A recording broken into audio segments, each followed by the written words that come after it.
These yoga blunders can absolutely ruin your yoga practice.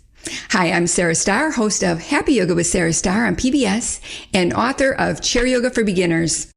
Let's go over the top 5 common mistakes that you want to avoid in your yoga practice, and stick around until the end as I help you to eliminate the ultimate yoga fail in real time.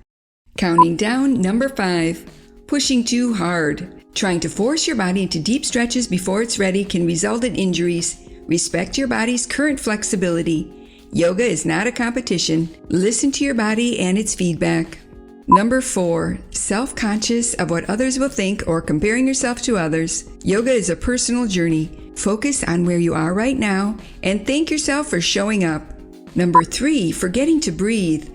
Proper breathing is essential in yoga. Holding your breath can create tension. Remember to breathe deeply and mindfully throughout your yoga practice. Number 2, allowing distractions. Yoga is a time to connect with yourself. Avoid distractions like your phone, noisy environments, or a cluttered practice space. And lastly, number 1, the ultimate yoga blunder goes to I'm too busy.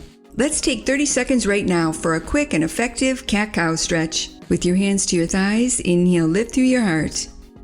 Exhale, round your spine, drawing your chin towards your chest. Continue flowing with this movement.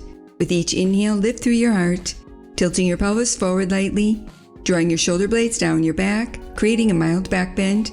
And with each exhale, round your spine, lengthening your tailbone under slightly, coiling your navel back, drawing your chin towards your chest, stretching through your back body. Notice how much better you feel right now. I've got a 3-minute and a 5-minute yoga practice. Which one would fit better into your schedule today? Let me know in the comments below, and remember your happy yoga smile. Namaste.